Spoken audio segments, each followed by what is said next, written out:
drunkenness on the terraces. Last season, he set up a working party that issued a series of guidelines to clubs, British Rail, coach operators and the police. For example, they advised that the visiting fans should be made to spend less time at away matches in other towns. But the problem hasn't gone away. Tonight, Panorama focuses on the terrace gangs who follow one small second division club, Millwall, in London's Dockland. Deliberately, we're looking at this violence through the eyes of some of the people who cause it, and that has involved, including in our film, language you don't usually hear on television. With that warning, here is David Taylor's report. When I was young and just a boy, I asked my mother, what will it be?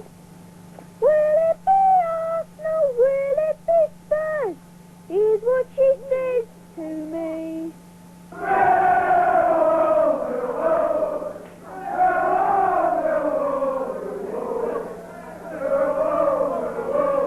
Supporting Millwall can be a costly business. Billy Plummer has accumulated £300 worth of fines for disorderly behaviour at football matches. He's 21. His brother Jason is 8 and already going to Millwall's home games.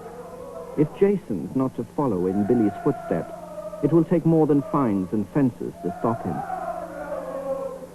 What will have to change is soccer's subculture, the basic set of values that the terrace fan adheres to. Millwall is more than a football club, it's a way of life. It offers comradeship, excitement and glory. The glory comes not from the team, but from the reputation of its supporters.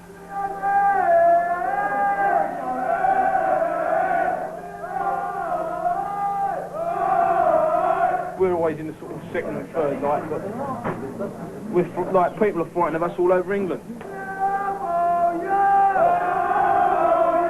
The supporters are the best supporters in the land. They go anywhere. Anyone comes down here, they get slung out, I'll tell you that now. All we're going for, right, a good game of football, a good punch up and a good piss up.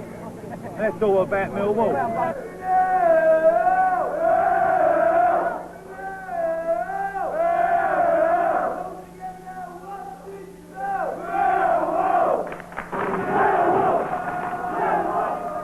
The Lions of Millwall have earned their reputation the hard way, on the bleak, windswept terraces of the Football League. Come rain, come shine, a hard core of supporters turn up for away games. To the terrace gangland, they're the Millwall Boot Boys, feared and respected wherever they go, a fame infamously acquired.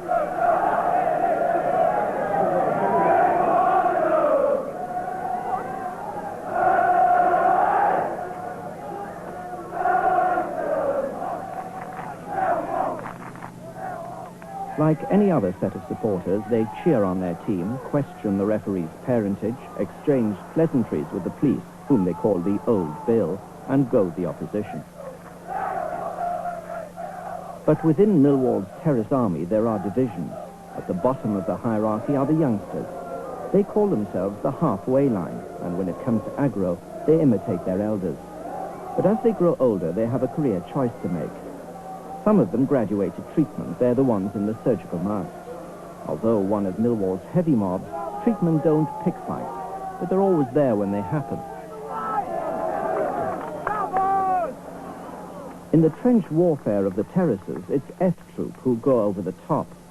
F Troop are the real nutters, self-confessed loonies like Harry the dog, who go looking for fights and are seldom disappointed.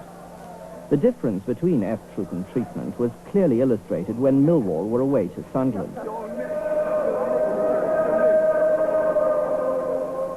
Treatment, who will travel any distance for Millwall, made the long, expensive train journey to the northeast, while F Troop, who will go anywhere for a fight, stayed in London and went down the road to Charlton.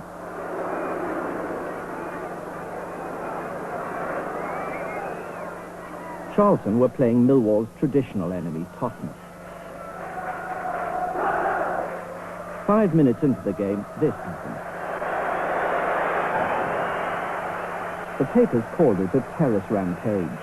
It was caused by a dozen or so of Millwall's nutters charging 2,000 Tottenham fans. 3 of them ended up in court and 1 in hospital. You know, I mean, all the papers turned around and said there was about 100 of us. You know. I mean, it was 12, 14, wasn't it? Say 14 the most. Most special. Went in the ground, someone shouted out Millwall. Super Tottenham, A couple of hundred of them died on the pitch. Should we start them? No, it's just that, see, we ain't Tottenham now, they're in the second, do you know what I mean? No, they got a lot of rabbit, and they put on the box down all the time. They keep saying what they're going to do to Millwall, so they get a taste of it before they come down here. Just to show what they're going to get when they come down here, you know? That's all it is. It's all warm-up, isn't it? Isn't it? It's a warm-up. Warm-up in the hospital bed. Would you say the Charlton visit was a success? Yeah. Right in the fucking arsehole. Very. Best day for you, isn't it? Best day of the season. So far, anyway, so far. Yeah. Lovely day to come there. Not all of the drinkers in the Crown and Anchor agreed with F Troop's philosophy, or with our right to film them. What do you want? What do you want? You want to say, oh yeah, we all had a punch-up? That's not what football's about, is it? It is these days. Why is it? Why? You go away. You go away. Fucking. You go away. Oh, why not? Start now. No. When's the last away game you went? You ever go away, yeah? When's the last away game you went?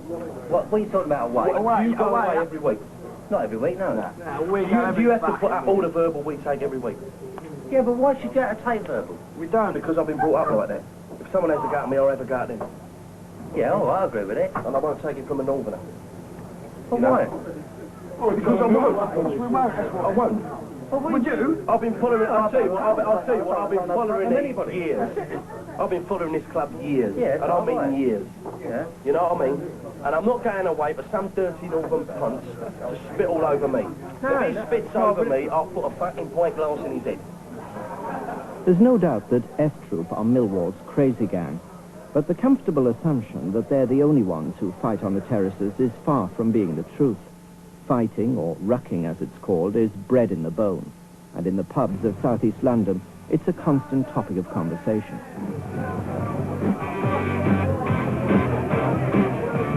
All across the town, all across the night, everybody's driving with forehead lights. Every Thursday night in the Squire in Bromley Road, treatment gather to relive their past exploits.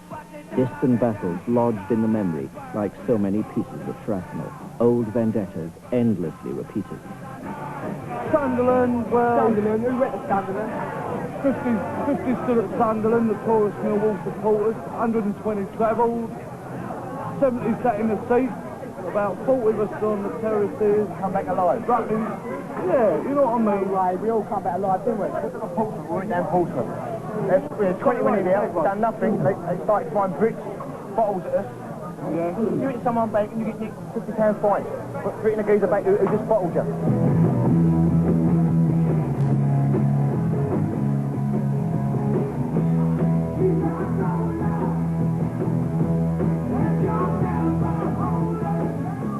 It's always the same here. Tall stories measured out by the pint, amplified hard rock, the constant search for excitement and sensation, for anything that will make these lads' lives seem less humdrum.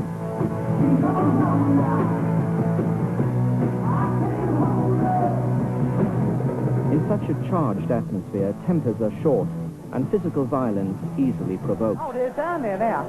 Even my bird's gone right. I was going to smash her in the chin. What can you say? It's not my fault, is it? No, it ain't your fault. I know what you mean. It's that geezer's fault. Treatment's world revolves around three fixed points: football, pub and home, and they're never far apart. Drinking, working and living in New Cross, within a stone's throw of Millwall's ground, Billy Plummer is a typical member of the treatment gang. Come on.